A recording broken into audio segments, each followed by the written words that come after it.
keeping up with your work, and hopefully you are not um you you you are you are actually up to date. So I think that's the best way to put it. Hopefully you are up to date and you are not left behind. But if you are left behind at this stage, I would begin to worry because, as you know, your task limited test. I don't know how we call it again. Is it the time limited task? Right. So for short, I just call it TLT. So your test one is coming, right? So I would like that you, for the next 2 weeks, you focus very much on prepping. So you have past papers. So please, you should be good to go with your theory and you should just be practicing. So I always say, if you take maybe one or two or three papers, one at the beginning of the week, one in the middle of the week, and one or two during your weekend, you would cover in 2 weeks, you would have covered all the practice for the test, the past papers. So that's quite a good thing, that's really put you in that mindset of readiness to the test. So please do that. Guys, let me remind you of something very important. Remember, this is the foundational stage. And as to whether the foundational stage is important or not, is something, I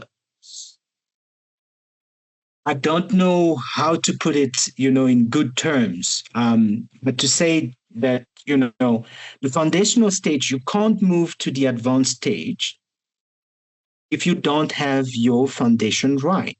Right. So you can't build a house, you can't raise up the walls without a very good foundation. So the foundational stage at times might sound very basic, very easy, but that's purpose of the foundational stage is we are placing the building blocks for you to work on the skill, right? Because this is not just a module that you are going to hopefully you're going to pass, but it is a skill that you're building. So please, I'm trying my best to make you understand that if you see certain things are quite easy, that's a good thing, but it should not make you feel like this would be the module that I would slightly neglect for the other modules. Don't do that. Really don't do that. So if you are understanding, right now we are halfway of the foundational um, learning unit, halfway through, right? So we've covered learning unit 1, we've covered learning unit 2, and this evening I'm going to do a recap, right? Just of learning unit 1 quickly and learning unit 2 before we begin our practice, right? So, but it's foundational. And so if you are understanding and if you are finding it easy, that's a very good thing. That's good news. But that should not be basically where you take your foot off the gas. I hope that makes sense. Or say, you know what, other modules are more difficult somehow. So I should rather focus on the other modules and leave this one. Because, like I said, if you build properly the foundation, when we move to the advanced stage, you would be understanding. You would know exactly what is happening. And that would be that's where you start to love this module. That's where actually you are starting to prepare for a distinction in this module.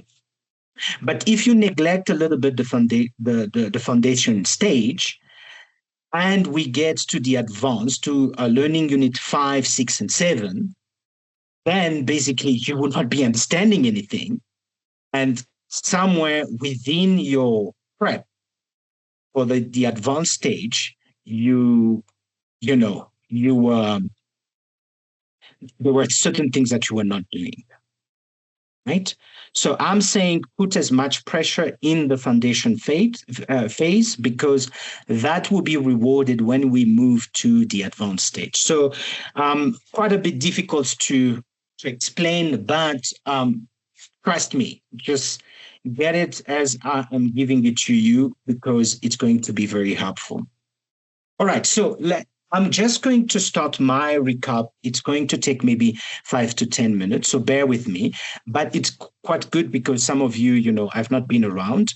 So this could just maybe put an accent, put emphasis on the very important parts that you need to consider when you are reading or going through um, the recordings. You need somehow to have the big picture. And I think that makes sense to have something like this, right? So this is a good infographic for learning unit 1, right? So you can see that the learning unit 1, we were looking at the role of the financial manager. And as we've been actually very much emphasizing, that there is that shareholder wealth maximization side of things that is very, very important. It's not to say, though, it's not to say that profit maximization is not important. It is extremely important. There's no company that can survive without being profitable, right?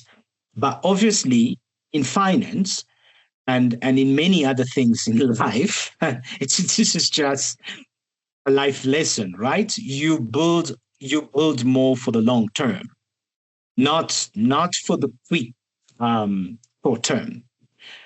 I don't know, even in your relationship, I mean, if you're always out there for the short term, that's not a good thing, right? So it's quite clear that we are dealing with companies, we are dealing with complex organizations, we are dealing with the livelihood of people, we are dealing even with the contribution of companies to the economy, right?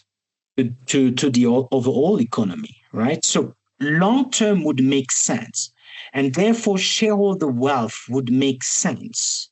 You see, I can have a good debate because some people would say, "Well, I'm not capitalist. I'm more socialist." Yeah, I think whether you are, left or right doesn't matter to me, because finance and financial management is central to everything, right? Even non for profit organizations would need some sort of accountability or financial planning, financial analysis, right? So the core responsibilities that we covered. So every time you would picture, you would see that whatever decisions that are being made, it is to impact the company's share price. And we made that link between shareholder wealth and company share price. There's quite a lot of bona fides, if like goodwill, that build up over time in the share price. We're not just quoting you a price. We are quoting you something really, it's an instrument that tells you something about that company. If there is a demand for the share price of a company, it tells you quite a lot. So it's not just simply a number. We're not just quoting you a number. And when you start to look at these numbers, you always need to take into consideration that why are people asking for this share? Why is this share in high demand? Or why is the other share, not in high demand, right? So keep that in mind. All right. So we have these core responsibilities. Obviously, we need to make investment decisions. And the financial management has to have these three things. And by the way, does that not remind you of something? Because investment decision, we are looking at the investment side of financial management, right? Securing funding, we are looking at the financing side because whatever project that we are going to invest, and indeed there is an emphasis on looking for projects that will generate return. That's the whole concept. We need to find projects that will generate return. And yes, that's where smart decisions need to be made, right? And then we need to, but once we have those projects, right, we need to secure funding in order to finance those projects, right? And that's where now we decide. This is really, really quite good. We decide what will be the mix between debt and equity. Are we going to approach the bank and take on loan? Or are we going to raise capital in another way? Are we going to sell shares? Are we going to invite other people to come and be part of this venture where they would take on the risk? Right? Very, very interesting. Planning and analysis. That will also be a very important key or core responsibility of financial management, right? And that's the part where you need to be able to look at the forecast, at budget. We've covered that. Very, very important tools to guide the company's future, right? So we looking at wealth maximization, profit maximization. These things should be very well understood by all of you. By now, you know it. And actually, me repeating this is really for some of you, I mean, hard to take, but very important that we are on the same page. These are very important things, right?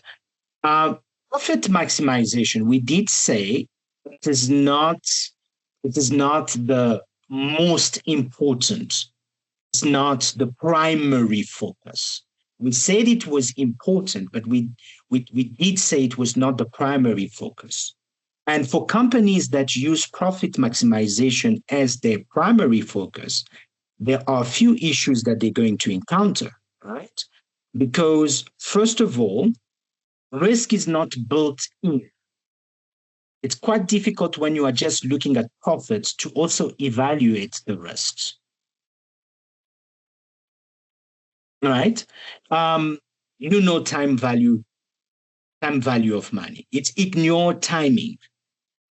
You see, especially when we would actually go even slightly deeper about the cost of money, cost of capital, right? And the time that is passing because interest is piling up, right? So it fails when you're just looking at profit, you are failing to consider that money today is worth more than money tomorrow. Isn't that interesting? Right? Okay. So that was basically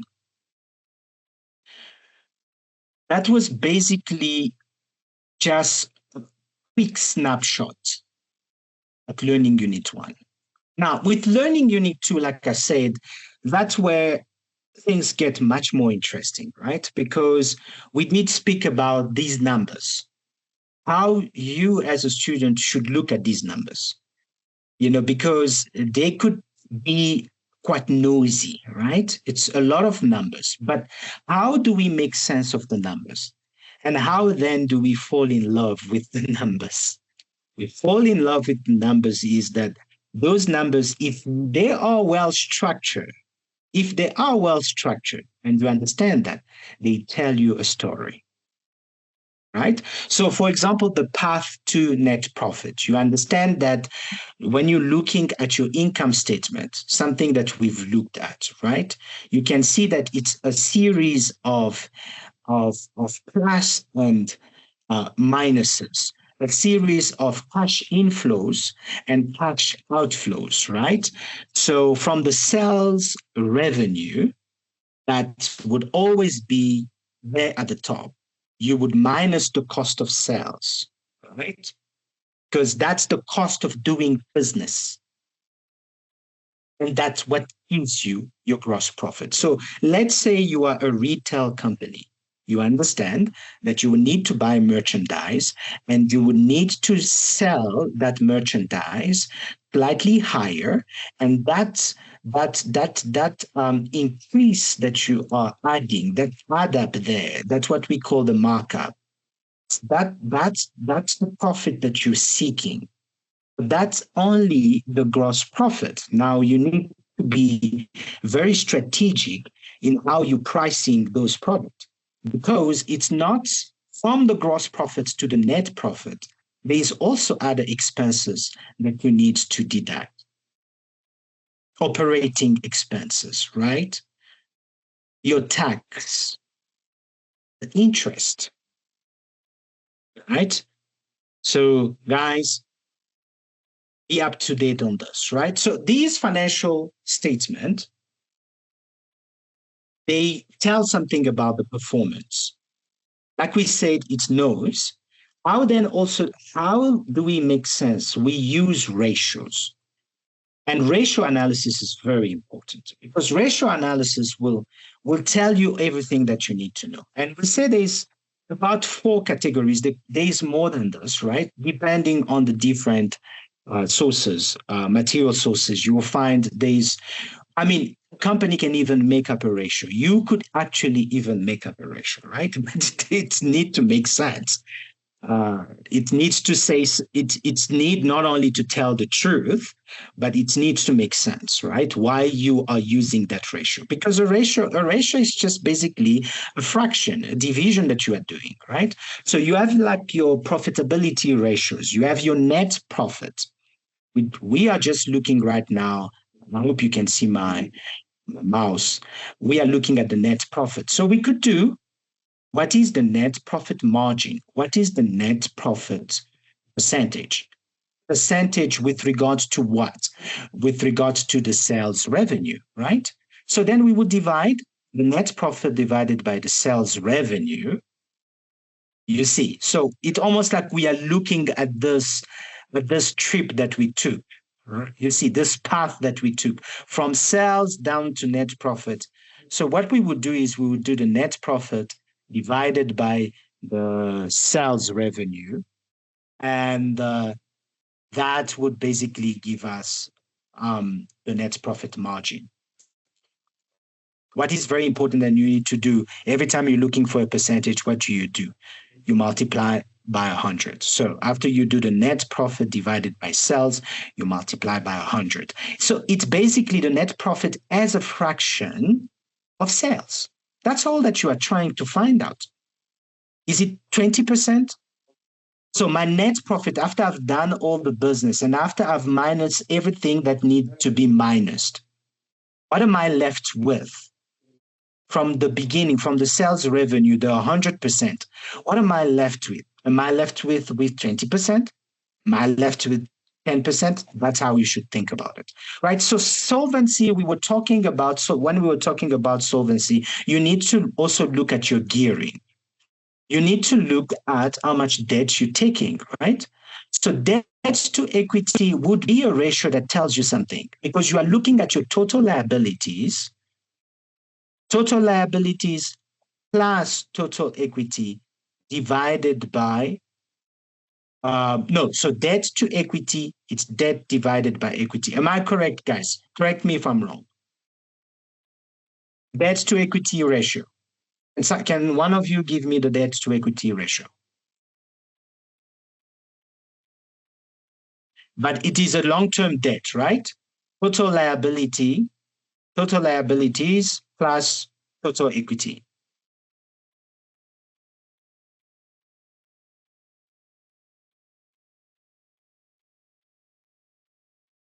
You guys are really quiet. What's going on here? You can unmute yourself, guys. It's a practical session.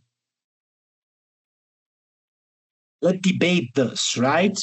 So look again. You have your textbook. Open your textbook. Look at all the debt to equity ratios. There could be many of them. We can take just few of them. Non-current liability, Ciara, I agree with you. Non-current liability, I agree with you. But what ratio would also add the equity?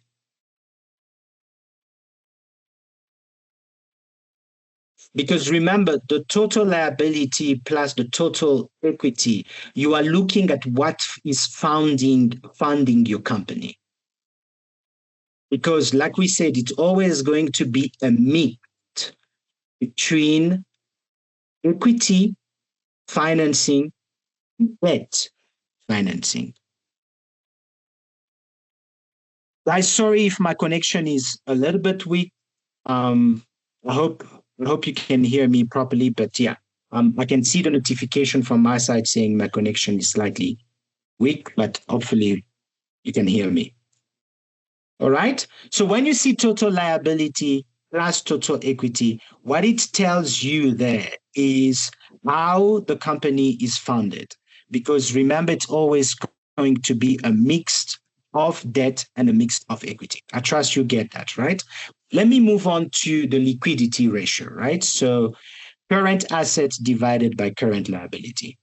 That's not the only, that's the current ratio, right? You could have also the acid test ratio, right?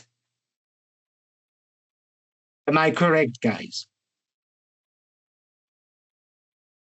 And like I said, very important for you not to memorize the formulas, but to understand why are we using them. For example, we want to show a company's ability to pay back the short-term debt and other obligations, right? So we look at the current asset divided by the current liability.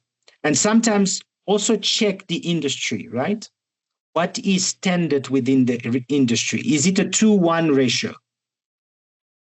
So that could tell you something. All right, so much theory, guys. I don't want to touch too much on theory because it's practical here. Investment, price to earning, PE, you know what PE, price earning. In fact, we have a question on that. You would understand much more. Share price divided by earning per share. That's your PE. PE, price divided by earning per share. Guys, are you all good? Can you give me a thumb up to say you are good with this? Thank you so much, Ciara. Guys, the rest of you, are you good? All right. Perfect, guys. So what is important, and that's why I say I may cover this every day of the month with you. If we are not touching on the practical side of it, it would be a problem because this is not meant to be digested without practice. That's what you need to remember. You need to be practicing. Don't just be reading or memorizing. That's not the purpose. Your reading must be your reading and comprehension. You understand? But for you really to get that stuck in your mind forever, you need to practice, right? So, guys, one of the things that I found is student led should be sometimes you guys are unmuting yourself, read a question. It's not saying you are the one who needs to solve it. We are all here to solve, but it's also a good thing when you go through this and you are doing the reading, you're making yourself part of the practice. So who would like to start really on this question? It's kind of a very simple question.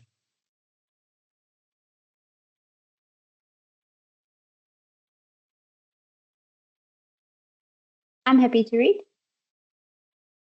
Sure. Okay. So it says, evaluate the following statement.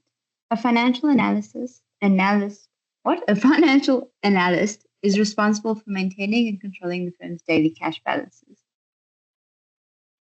A, true. Analysts control all cash movements. Or B, false. As shown in the data, controlling daily cash is the responsibility of the cash manager, not the analyst. Sorry, that was actually really badly read. No, that was great. Sierra, that was great. Because all of us are following, but the reading part is also very, very essential. Thank you so much, Sierra. All right, guys. So as you can hear, so by what I'm looking at, I'm seeing there's a distinction between financial analyst and cash manager. Do you agree with that? That's some sort of theory I'm putting in there, but I'm not saying if the theory is true or not. Could be totally wrong. Actually, you are to correct that. This is a practical session, right? You are to say, well, that doesn't even make sense. So when you're reading through this, many of the things you will be doing will be comprehension. How do you understand this? So the financial analyst would look more, the primary focus will be future performance. Is that true? The cash manager would more look at the current liquidity.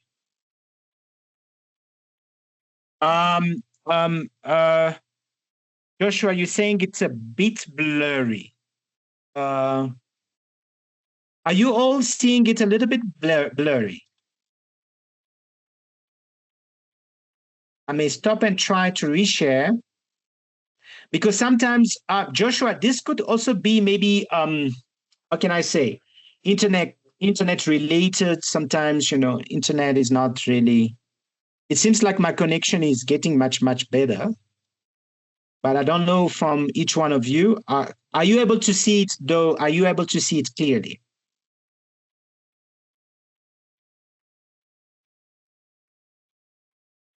Right. So let's just try our best to go through it. But again, guys, remember the question here. So I'm just reiterating what Ciara read, right? So these two following statements: a financial analyst is responsible for maintaining and controlling the firm's daily cash balance. Do you think that that's true or not? So please quickly in the chat box, just respond by A and B. A or B, that's all. That's all we want to hear.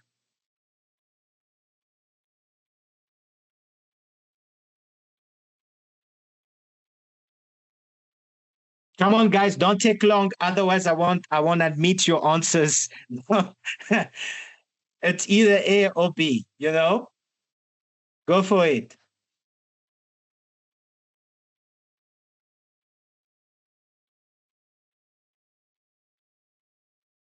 All right, so you guys are saying B, all right, and it seems like that's the majority. All right, so let's go for it.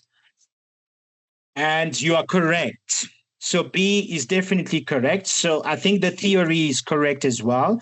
So because it would be false because the cash manager handles empirical daily cash flows. The financial analysts exist at the tree level, analyzing data to forecast future performance. So it seems like one is more looking at the current situation, the other is more looking toward the future performance. And that makes sense. And that's how, by the way, you should look at financial management. It's very much, it doesn't mean we're not looking at the current, but we are also looking at the future, right? All right, guys. We have public corporation, not for profit. Anybody who would like to do us the pleasure to go through this one?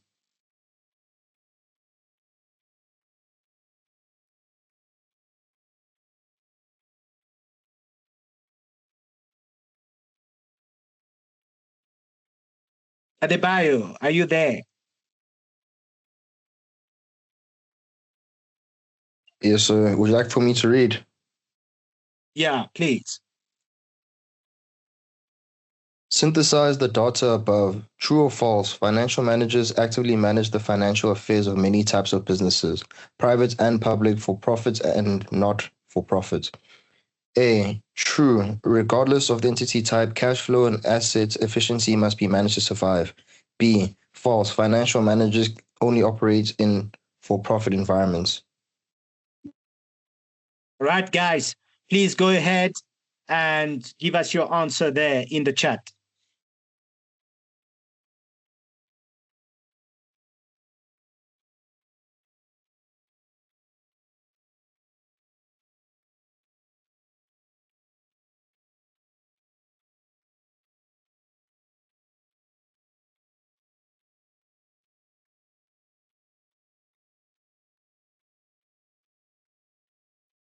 Please don't take too long, otherwise I won't admit your answer. All right, so yeah, a majority says A, and it's good sport, guys. I definitely believe you're correct because, like I said, it is regardless of the type of,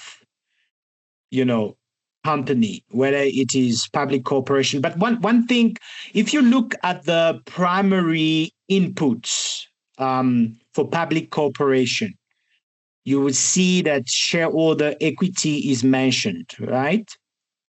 And when you look at not-for-profit, you would see that it's donations and grants. So let that sink in just a little bit. And then the financial objective will be to maximize the wealth, cash flow. That makes sense, right? And it is in line with our theory, right? The not-for-profit organizations will look more at maximizing service output or cost efficiency.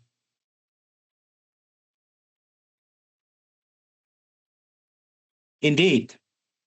Right. So, guys, that makes perfect sense. Any questions on this?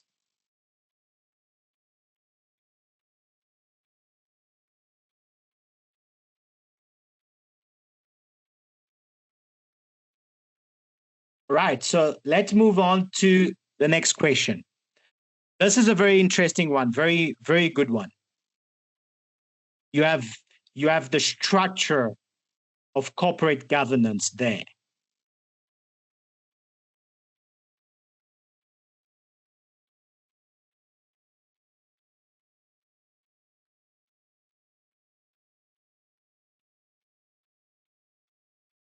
Anyone would like to take on this one?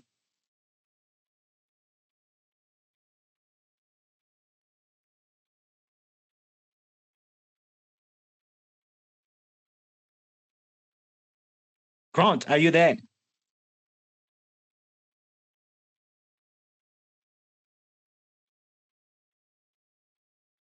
Hi, sir. Yes, I am. It's my first Perfect. time joining the class. I decided to skip the other one to join this one, and I'm just making it a little bit bigger so that I can Yes. see. Take your time. Take your time. Says, critique the following statement based on the hierarchy. The board of directors is responsible for managing day-to-day operations and carrying out the policies established by the CEO. And to me, Guys, the you can simple see. answer is false. All right, guys, go ahead. Grant is saying it's B. What says you?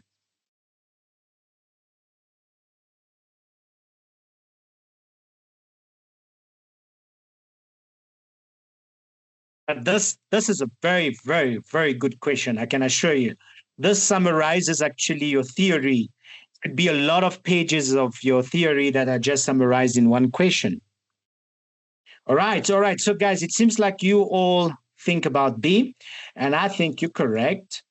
And you're correct because, yes, in fact, actually, the tables, and that's the reason why I love tables, because the table was on point, is on point, sorry, because the first level would be the shareholders. The shareholders would appoint the board of directors, right? Because look again at the function when we're looking at the shareholders, they own the company, meaning that they are the one responsible for electing the board, right? Now you have a second layer, which will be the board of directors, right? That's basically the high level governance. They set the policies and they are the one who appoints the CEO. All right. So the CEO and managers are on the operational side. Guys, this is good. This is on point, because they are tasked with the day to day operations, and also they execute the board's policy. That's I'm telling you, this is multiple pages of corporate governance, really, really synthesized in one table. That's the beauty of finance, right? Okay, so we move now to this question, right? Let's look at liabilities and let's look at the risk. Okay, we're looking at liabilities, we're looking at the risk, and you are provided on the sole proprietorship. Guys, this could be wrong. You are the one to look at this synthesis of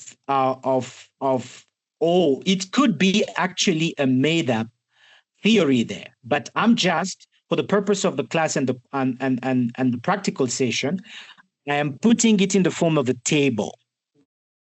So have a look at that. Sole proprietorship, private company.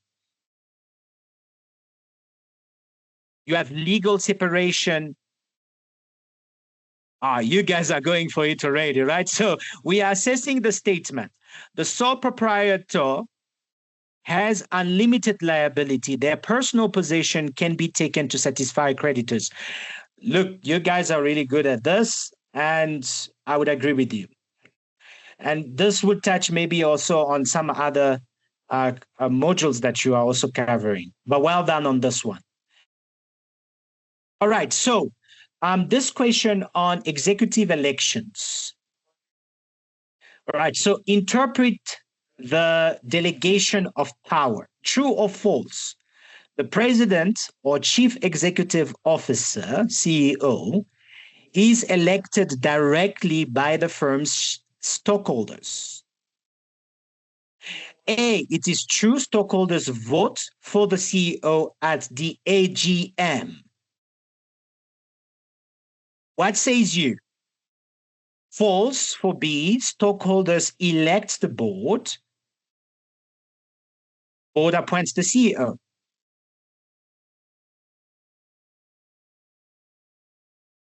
All right. I can see the movement there.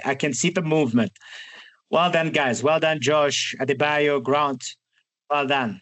All right. So, yeah, again, a great summarization, right? Great summarization. So we're talking about the stockholders. So let's move on. Remember, we're starting quickly. We are at this is question number 6. We are just covering now slightly, we're starting to get to the numbers, right? Please look at that table. You have month, January and March, right? You have accounting record. All right. You have accounting record for January, which is 100,000 rand credit, 100,000 rand credit sell. And it says that that's a profit. Okay. And then when you're looking at the bank account, it's 0 received. And it's saying that the company is insolvent because there's no money. Right? Very interesting there, right? And then March, we have 0 accounting record, right? And then the bank account is 100,000. Ciara has already answered. So the question is prioritize prioritize the focus of the financial manager based on the data. True or false? The financial manager places primary emphasis on managing the inflow and outflow of cash. That's a true. A profitable company can go bankrupt if it lacks the cash to pay immediate bills. False, the primary emphasis is purely on accounting profit. What says you guys? Please go ahead. Ciara says A. Is Ciara correct?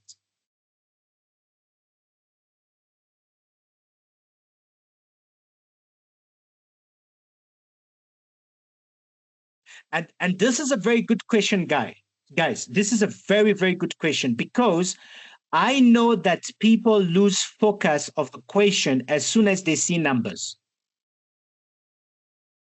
And this is, by the way, one of the tips I was giving you. I was saying to you, answer the question that is asked, not the question that is not asked. Because certain information that are given to you might not necessarily speak to the answer. All right?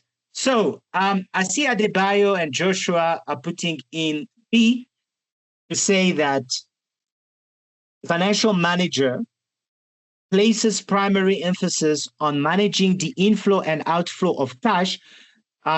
Joshua and Adebayo have an opinion that that's not true because the primary emphasis is purely on accounting profit.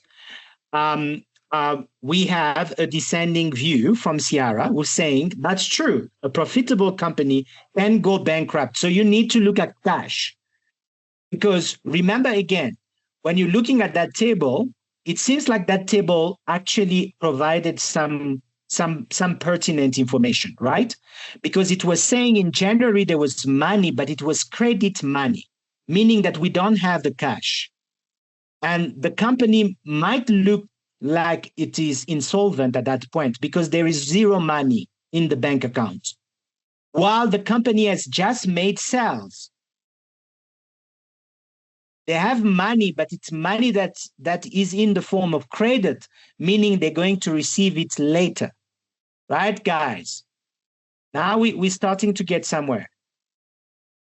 So if we try A, it is true. So Ciara was correct. Guys, no shame in our game, right? So, but look again at the reasoning. Just look at the reasoning. Does it make sense? That's all that matters. So cash is the oxygen of the business. Cannot pay employee salaries with accrued revenue, meaning that with money that will come later, managing actual cash flow is the highest operational priority. Does this make sense, guys? If it does now make sense, please give me your thumbs up so that I can see that you're on the right side. This was a very, very good question. Because you know what? It pokes the bear. It looks at how you understand the theory and how you apply that theory. Remember again, I said to you, for test 1, test 2, as well as the exam, you're going to receive the questions. You need to understand properly what is being asked of you before you answer it. Right? So we're good. All right. So let's move on now to this question. All right. Who can take this one?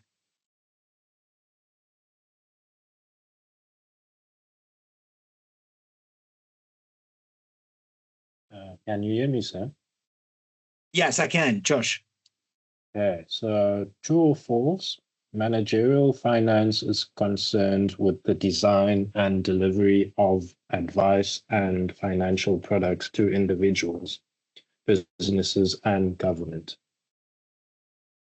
A, true, that it describes the role of a managerial financial officer. And B, false, the statement defines the financial service industry, not managerial finance.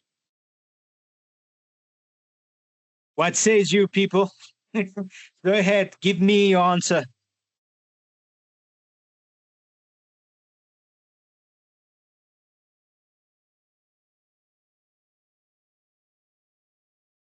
Awesome question. And I can see there is a majority. And I think you guys are correct. Yeah. Because these are two things that could be conflated. And that's why I put it there. You have the financial services on one side, and then you have managerial finance. And I know many people who are confusing both, who are thinking that financial services, that's basically of what managerial finance is to do with. But you are correct, guys. It's B, because managerial finance is internally focused on running the company, right? Selling financial product belongs to the financial services. Obviously, we will look also at the marketing and marketing and sales. We will look at that actually in our accounting sections, very important, because we would look at what we call some of them that are non-manufacturing, right? So when we will be looking at the manufacturing, very, very important part of the course, the manufacturing side of finance, we would see where everything fits, what is manufacturing, what is non-manufacturing, and we will touch on that. Right, guys. All right, so we're getting there. We have about 5 questions remaining. So bear with me. We're getting there. We're getting somewhere. So synthesize the concepts. True or false? The accrual method recognizes revenue at the point of sale, not payment. Furthermore, high cash flow generally results in a higher share price. So, A, both statements are true. B, both statements are false. Give me your answer.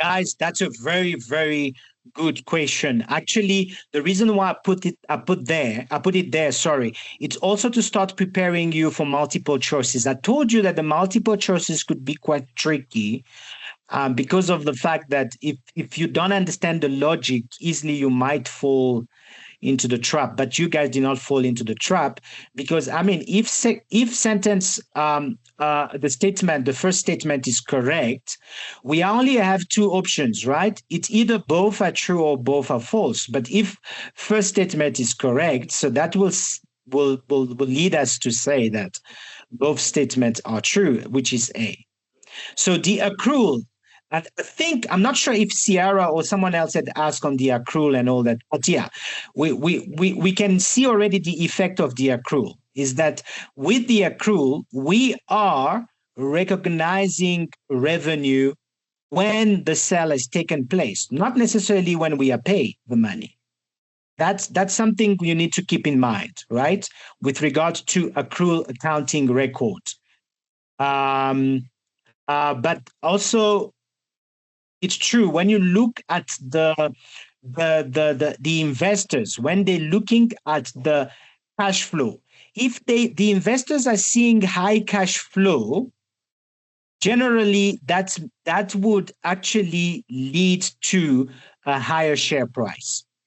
Because the investors are seeing that this company is healthy because it's generating much cash flow.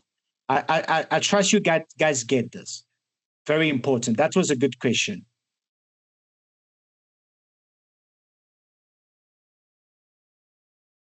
So very good question. Actually, there's a question there from Ciara. Periodic or perpetual?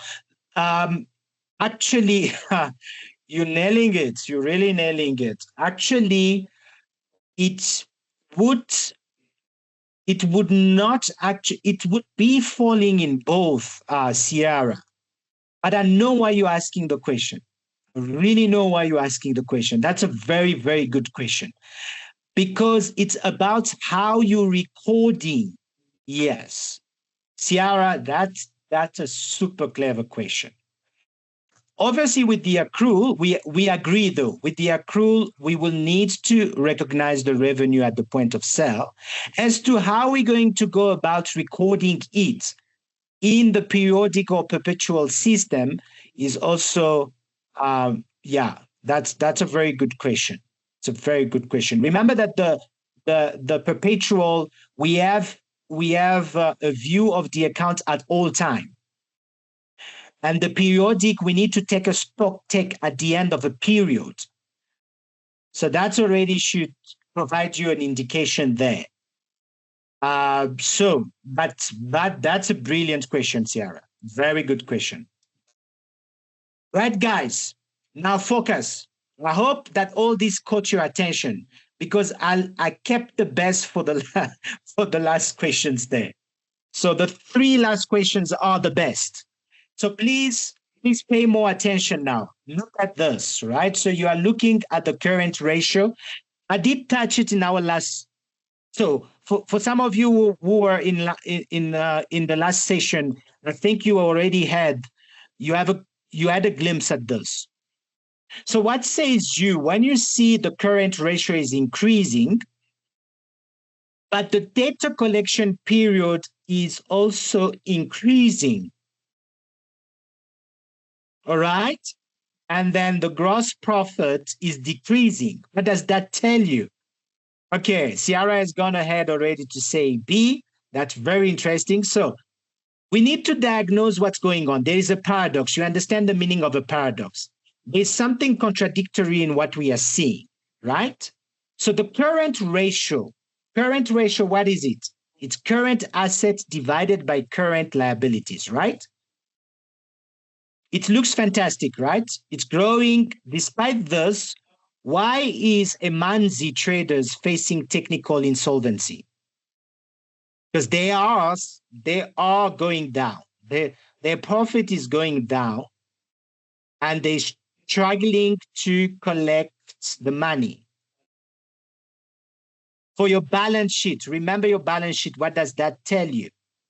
So, okay, the two options are this. They are paying off their debt too fast, draining cash reserves.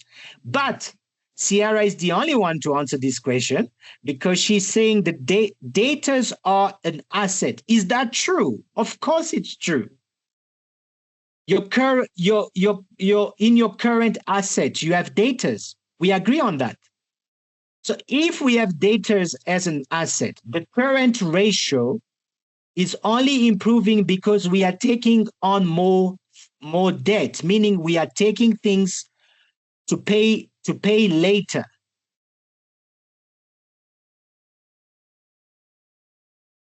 Sorry, people are taking our datas. Sorry there. Let me correct that. So many people are taking from us on credit, datas. Sorry about that. Let me just correct that, right? So does that make sense? We're not talking about the creditors. We are talking about the data. So many people are buying from us on credit, and we are taking longer to recover that money. So to get the actual cash, because maybe people are not good payers. They're not paying well. So that would make sense, actually. So Ciara is correct to say that the cash is trapped in unpaid invoices. So it should be B, and that's true. Does that make sense, guys? All I need from you is to say, well, this makes sense. Because on one side, see, the paradox is this. We are seeing this is improving, it's going up, and we might be tempted to say everything is going well. Are we forgetting that one of the elements that is in the current asset is datas? And therefore, we need to look at, by the way, this is increasing, yes, but what is making this increase? It's the debt. And if it's the debt, that's not a good thing. Make sense, guys? And if we are taking long to recover that debt, that's not a good thing. And that would explain why our profit is going down. So this company, what would you advise them as a financial analyst or a financial advisor?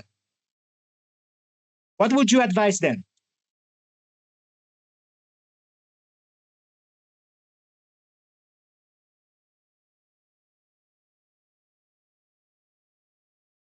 Come on, guys, you can unmute yourself. Just a quick advice. What would you say to them to fix this? Perfect. I like that, Joshua. You're 100. By the way, this question could come in your test. It come in your exam. So I'm really, really, really pleased to hear this. Absolutely. Sorry, Ciara, really good.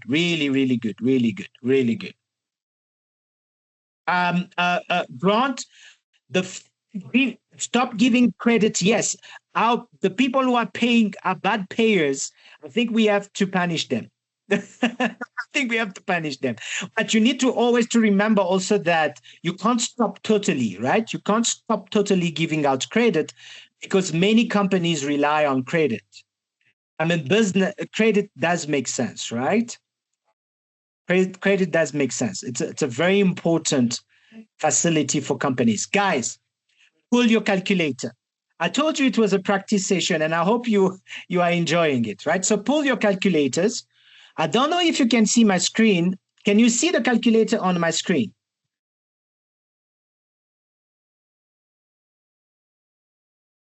All right, guys, I want all of you, to pull your calculators and do this work with me, because I don't want to hear that in the test you are struggling with numbers and all that. So let's do it together. And this is built for that. This session is built for that, so that we work together with our calculators, right? The calculator is very important, right?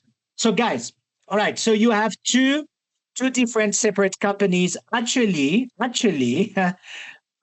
you'll be glad to hear, Josh, that it is in your industry, right? So we have the total earnings, we have the shares that have been issued. That's a good thing, right, guys? So we can see the shares. So this is probably quite a substantial.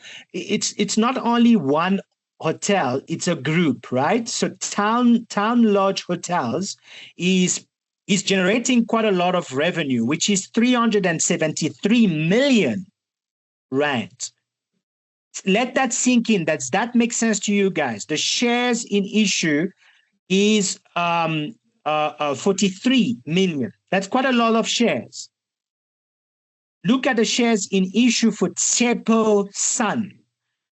That's quite a lot of shares, right? That's quite a lot of shares, close to 1 billion.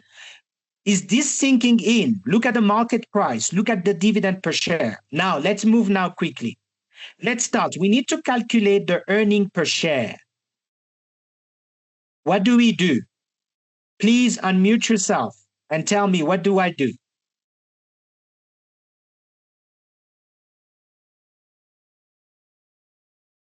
The first instruction is for me to calculate the earning per share. What do I do?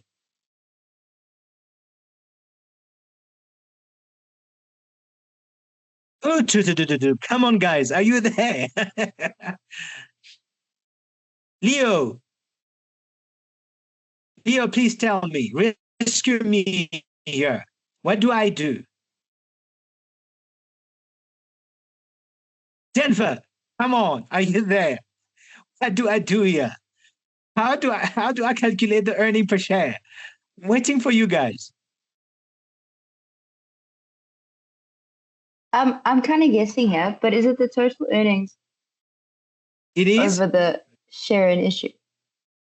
All right. Okay, guys, this is good. So Ciara is correct, but for the rest of you, why is it that you are doubting? I would say that you're not practicing, right? Please pay attention to this. Okay, so Ciara says we need to take the total earnings. So I'll take 373. I'm making sure that I'm typing the correct numbers and you seeing it live.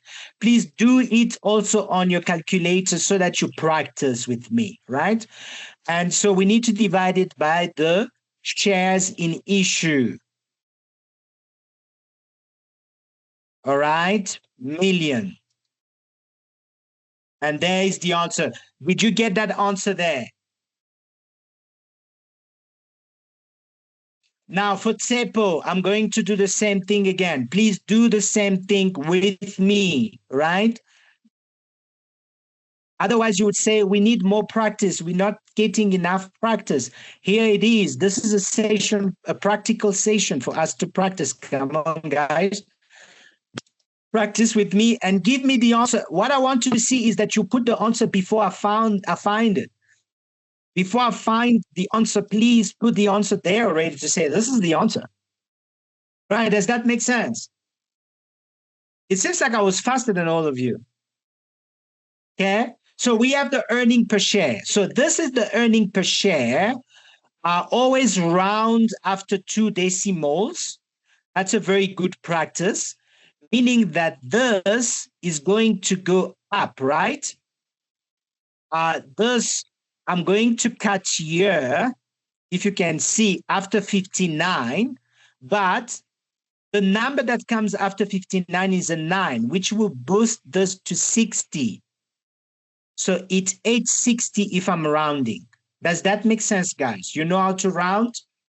So you need to look at where you need to cut off after 2 decimals. If they tell you after 2 decimals, the 2 decimals, it will be 59, but you need to look what comes after the last one. If it's 5 and above, it means that that's 9 must go up. Does that make sense, guys? All right, so we're moving on. Now we need to calculate the PE ratio. Can someone unmute and tell me, how do we get the PE?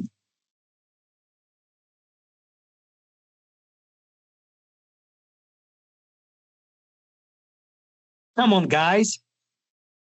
So you'll put the market price and divide by the EPS that you just found. Awesome, Ciara. I think I'll ban Ciara because she's got all the answers. But guys, again, please practice this. You need to practice, right? So Ciara is saying, what you need to do is you need to take the market price because it's PE. We talked about this. It's price divided by what? By the earning per share. She's correct. But now look at the earning per share. We say it's going to be 860. Right? Because we round off, right? And that gives us the PE. And the PE is 15 rands. And we need to round off 69, but we need to look at the number that comes after 9. It's a 7, which means that it falls under 5 and above. So it's going to be what? It's going to be 15.70. 15.70. Does that make sense? I wish somebody was typing there because what I wanted is you guys to type it like this so that I know you're following. I know that you're following. I know, right? So, okay, we have the first PE. The second PE, what we're going to do is we're going to do 35 divided by, because that's the market price for Tsepo, right? 35 divided by the earning per share, and the earning per share was what? Oh, it seems like the numbers are slightly blurry. Sorry about that. But let me try to make this bigger, guys, if you can see better. So if you can see here, this might be slightly smaller because, you know, it's a full screen.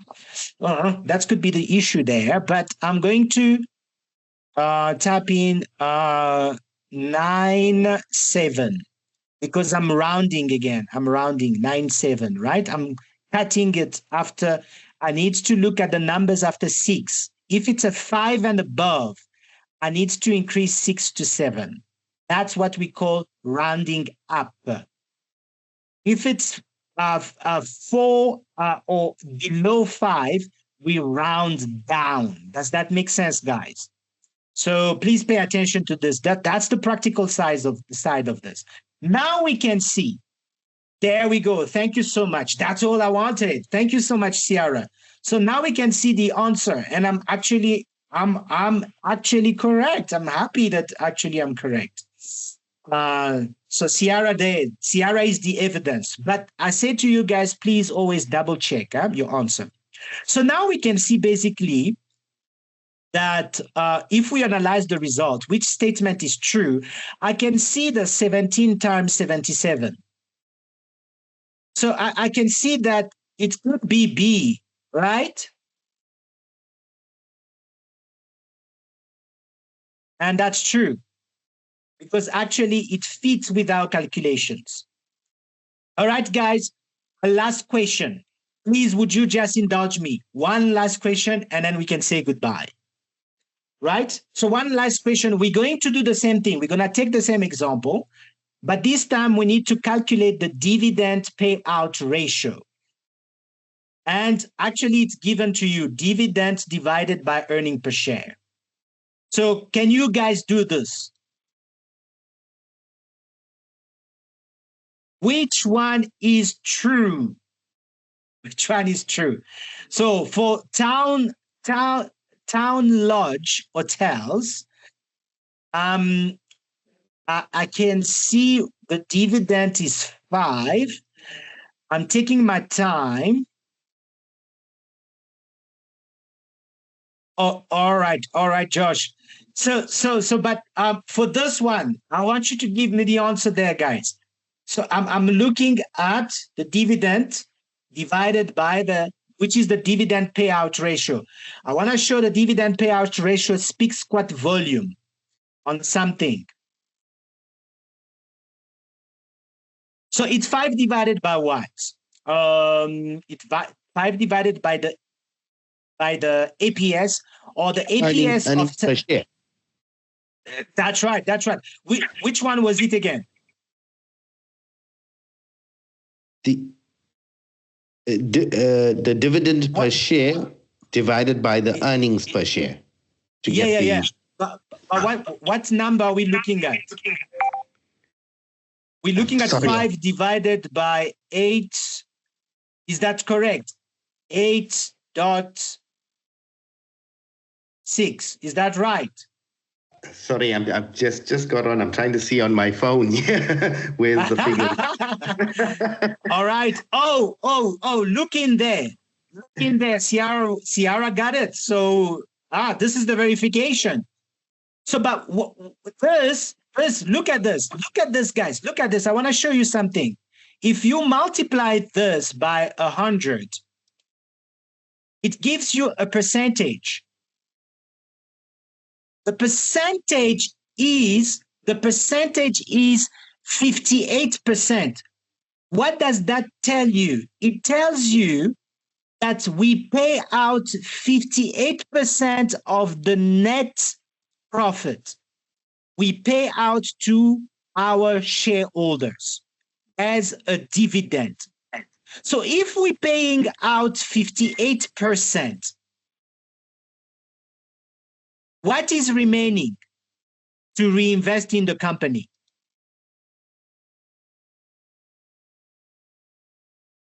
You take 100 minus 58. Yeah, well done, Denver. I like that. So you can see. So this ratio is not a stupid ratio. It speaks volume of what is happening inside the company. So actually we can see, okay, we are paying out 58% as dividend. 42 is retained earnings. I think now the question was evaluate which company retains a larger percentage of its earnings to fund internal future growth. I like that. Obviously, you can see here that if Tsepo is retaining more, it would be Tsepo.